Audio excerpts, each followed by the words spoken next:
Inilah Injil suci menurut Lukas. Sekali peristiwa, Yesus berdiri di pantai Danau Genesaret. Banyak orang mengerumuni dia hendak mendengarkan firman Allah. Yesus melihat dua buah perahu di tepi pantai. Nelayan-nelayannya telah turun dan sedang membasuh jala. Yesus naik ke dalam salah satu perahu itu, yaitu perahu Simon, dan menyuruh dia supaya menolakkan perahu itu sedikit jauh dari pantai. Lalu Yesus duduk dan mengajar orang banyak di atas perahu. Setelah selesai berbicara, Yesus berkata kepada Simon, "Bertolaklah ke tempat yang dalam, dan tebarkanlah jalamu untuk menangkap ikan." Simon menjawab, "Guru, telah sepanjang malam kami bekerja keras, dan kami tidak menangkap apa-apa. Tetapi karena perintahmu, aku akan menebarkan jala juga." Dan setelah melakukannya, mereka menangkap ikan dalam jumlah besar, sehingga jala mereka mulai koyak. Lalu mereka memberi isyarat kepada teman-teman di perahu yang lain, supaya mereka datang membantu. Maka mereka itu datang, lalu mengisi kedua perahu itu dengan ikan hingga hampir tenggelam. Melihat hal itu, Simon Petrus tersungkur di depan Yesus dan berkata, "Tuhan, tinggalkanlah aku, karena aku ini orang berdosa." Sebab Simon dan teman-temannya takjub karena banyaknya ikan yang mereka tangkap. Demikian juga Yakobus dan Yohanes, anak-anak Zebedeus, yang menjadi teman Simon.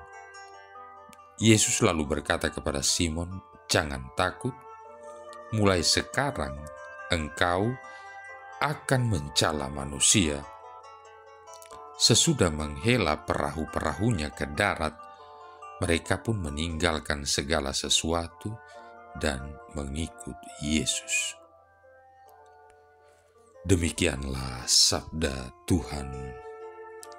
Saudara-saudari yang terkasih, di dalam cerita Injil Lukas bab 5 ayat 1-11 tadi diceritakan bahwa setelah selesai mengajar, Yesus menyuruh Simon menolakkan perahunya ke tempat yang dalam dan menebarkan jalannya untuk menangkap ikan. Tapi apa jawab Simon? "Guru, telah sepanjang malam kami bekerja keras dan tidak menangkap apa-apa." Tetapi untunglah perkataan Simon tidak berhenti sampai di situ. Ia melanjutkan, "Tetapi karena engkau yang menyuruhnya, aku akan menebarkan jala juga." Sebagai keturunan keluarga nelayan, Simon tentunya jauh lebih berpengalaman dalam hal menangkap ikan daripada Yesus, yang adalah anak dari tukang kayu, yang kemungkinan besar keahliannya adalah dalam bidang perkayuan. Kita bisa membayangkan kalau seorang yang ahli dalam bidang perkayuan menyuruh seorang yang ahli di bidang perikanan, apa yang biasanya terjadi? Sudah pasti arahan kita tidak dianggap, karena kita dianggap tidak tahu apa-apa mengenai bidang yang bukan keahlian kita. Tetapi karena Yesus yang menyuruh, Simon akhirnya menurut juga, meski mungkin hatinya menurut karena terpaksa. Yesus pada waktu itu tentunya sudah banyak dikenal di kalangan masyarakat Yahudi secara luas, sebab ia telah mengadakan berbagai mujizat kesembuhan dan juga mengusir roh jahat. Yesus mengajar sebagai orang yang berkuasa, tidak seperti ahli-ahli Taurat mereka. Berhadapan dengan Yesus yang banyak dicari orang, serta pengajarannya yang berkuasa, Simon menurut saja ketika Yesus menyuruhnya menolakkan perahunya ke tempat yang lebih dalam dan menebarkan jalannya di sana untuk menangkap ikan, sekalipun sudah semalaman ia bekerja keras tapi tidak menangkap apa-apa. Setelah Simon melakukan perintah Yesus, ternyata ia bersama dengan kawan-kawannya menangkap sejumlah besar ikan sehingga jalannya hampir koyak. Simon memanggil kawan-kawannya untuk membantunya. Mereka mengisi kedua perahu mereka dengan ikan hingga hampir tenggelam. Simon tentu sama sekali tidak bisa membayangkan akan peristiwa ini sebelumnya. Saudara-saudari yang terkasih, ada 3 pelajaran yang bisa kita renungkan bersama melalui kisah Injil Lukas bab 5 ayat 1-11 ini. Pertama adalah kesediaan untuk bertolak ke tempat yang lebih dalam. Tempat yang dalam di dalam kehidupan kita sehari-hari bisa dipahami sebagai tempat yang penuh dengan tantangan, ancaman, ketidakpastian, tetapi juga mengandung peluang. Banyak orang yang takut, enggan, tidak mau melangkah ke tempat yang dalam karena rasa takut yang ada pada dirinya. Banyak orang hanya mau berhenti pada tempat yang tidak terlalu dalam karena tempat itu dirasa nyaman, sudah kita kuasai, sedikit mengandung resiko. Demikian pula, seperti seorang mahasiswa kerap kali hanya berhenti menggali pengetahuan sebatas pada apa yang diajarkan oleh dosen mereka. Tidak berani untuk mengemukakan pendapatnya sendiri sebagai akibat dari studi mendalam terhadap materi kuliah yang ia ambil karena takut untuk ditentang, tidak disetujui, ditertawakan, dianggap tidak berkualitas pemikirannya. Selama rasa takut itu menyelimuti diri mahasiswa, selama itu pula lah dirinya tidak akan menemukan hal-hal yang baru di dalam pengetahuan dan keterampilannya. Ada teman saya dulu yang kuliah S1-nya 7 tahun baru lulus. Dia sempat sharing dengan saya kalau lebih enak jadi mahasiswa daripada harus bekerja. Jadi mahasiswa itu belum terikat pada jadwal jam kerja harian dan keharusan untuk menyelesaikan sejumlah pekerjaan, serta hubungan komunikasi dengan bos, karyawan lain, customer, yang tidak selalu berjalan mulus. Jadi mahasiswa juga masih bisa bangun siang kalau jam kuliahnya siang atau sore hari. Masih bisa main, jalan-jalan, kumpul-kumpul dengan teman. Tanggung jawabnya pun sebatas menghadiri kuliah, mendengarkan dosen ceramah di kelas, mencari buku-buku kuliah, mengerjakan tugas-tugas kuliah, dan sebagainya. Tetapi berbeda dengan orang yang sudah bekerja, ia memiliki tanggung jawab atas pekerjaannya, hubungan dengan atasan, sesama rekan kerja, bawahan yang harus dijaga baik-baik kalau ia mau tetap dipertahankan bekerja di salah satu perusahaan tempatnya bekerja. Sebagai karyawan, ada kalanya orang merasa nyaman dengan tugas pekerjaan hariannya, sehingga enggan untuk belajar hal-hal baru untuk mengembangkan kompetensinya.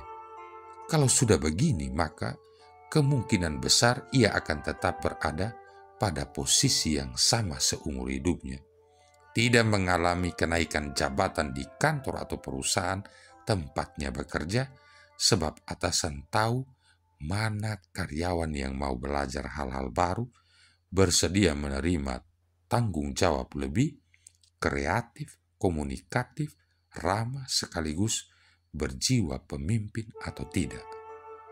Tantangan di kampus tentu berbeda dengan tantangan di tempat kerja, tetapi di keduanya terdapat tempat yang dalam. Tempat itu biasanya jarang dikunjungi, ditelusuri, dijelajahi oleh orang kebanyakan karena mengandung berbagai kemungkinan ketidakpastian, ketidaknyamanan, ancaman, bahaya, tetapi sekaligus juga ada peluang di dalamnya. Saudara-saudari yang terkasih, pelajaran kedua untuk kita renungkan adalah kesediaan untuk berbagi hasil tangkapan. Jala Simon akan robek atau koyak bila ia memilih untuk memuat seluruh ikan hasil tangkapannya seorang diri. Perahu Simon juga pasti akan tenggelam bila seluruh hasil tangkapannya dimuat ke dalam perahu satu-satunya yang menjadi miliknya. Sebab itu Simon memanggil kawan-kawannya yang lain untuk membantunya. Bahkan 2 perahu pun rasanya masih kurang, karena diceritakan kedua perahu itu penuh dengan ikan sehingga hampir tenggelam. Penting untuk tidak menyimpan bagi diri sendiri saja ketika Tuhan melimpahi kita dengan berkat yang melimpah. Sebab bila demikian, maka jala kita akan koyak dan perahu kita pun akan tenggelam. Jala dan perahu di sini menggambarkan daya tampung yang dimiliki seseorang atas berkat Tuhan. Kalau di rumah terdapat banyak makanan, sementara penghuni rumah hanya segelintir orang, alangkah baik bila makanan itu dibagi-bagikan kepada anggota keluarga yang lain, kerabat kenalan, sahabat atau tetangga dekat. Karena perut kita tidak akan sanggup menampung makanan dalam jumlah yang sedemikian besar. Perut kita masing-masing memiliki daya tampungnya sendiri. Bila makanan dibiarkan sampai esok hari, kemungkinan besar makanan itu sudah tidak enak lagi rasanya, bahkan basi. Demikian pula halnya dengan berkat Tuhan. Ketika kita bersedia berbagi berkat Tuhan kepada orang lain, kita tidak akan pernah kekurangan sukacita. Sebaliknya, hati kita akan semakin berlimpah dengan syukur, sebab orang-orang lain pun turut merasakan berkat yang kita terima dari Tuhan. Akibat dari tindakan berbagi ini, kerap kali orang melihat kebaikan Tuhan yang mereka terima melalui diri kita sebagai orang-orang Kristiani.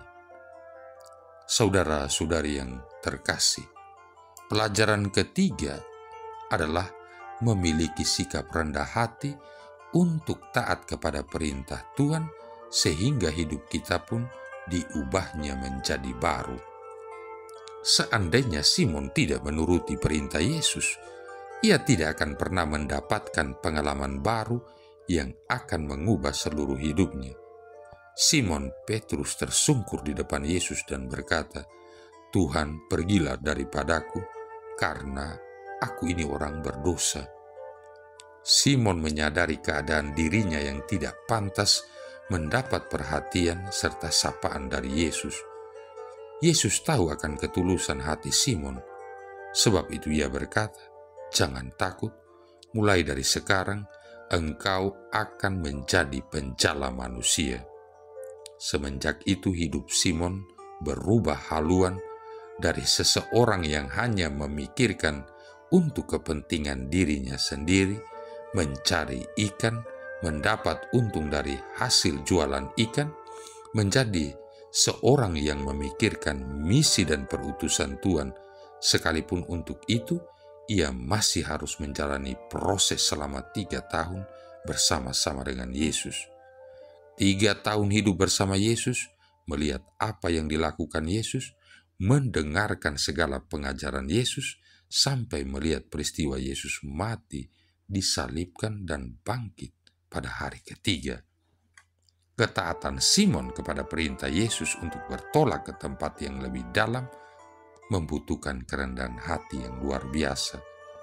Seorang nelayan diperintah oleh Yesus yang adalah seorang tukang kayu. Lagi pula isi perintah itu berhubungan dengan dunia nelayan, bukan dunia tukang kayu. Sebagai nelayan, Petrus merasa lebih tahu dunia nelayan daripada Yesus yang adalah seorang tukang kayu. Tetapi tukang kayu yang ada di hadapan Petrus bukanlah sembarang tukang kayu. Ia sekaligus adalah anak Allah, guru dan Tuhan yang telah mengadakan berbagai mujizat kesembuhan yang ajarannya mengandung kuasa.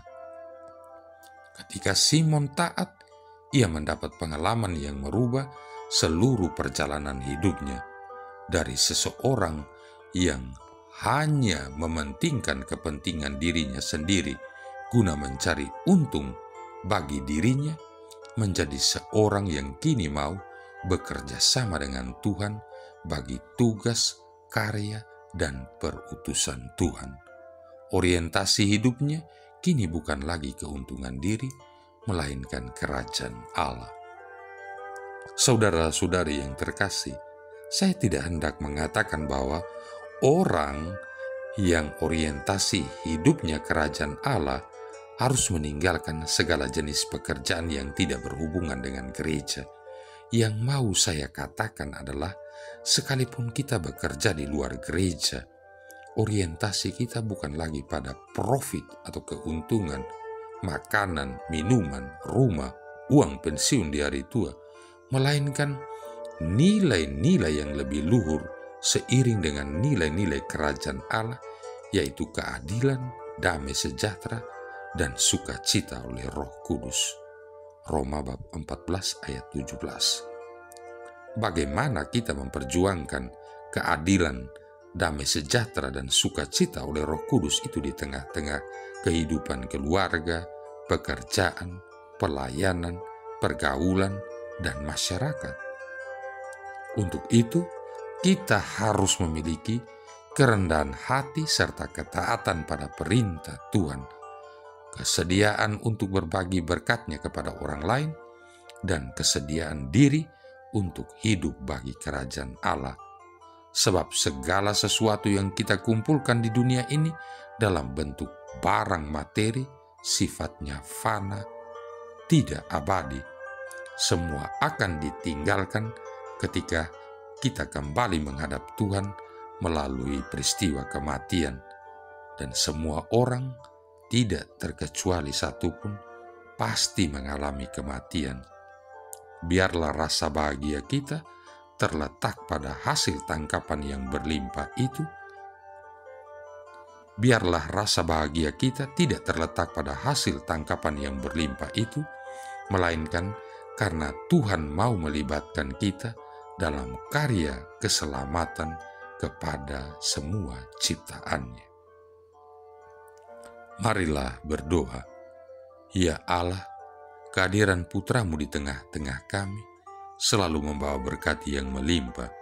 Semoga kami semakin mengagumi dan mengimani Putra-Mu itu, serta dengan rela hati menjadi utusan-Nya untuk membangun gereja demi semakin tegaknya kerajaan-Mu di dunia ini.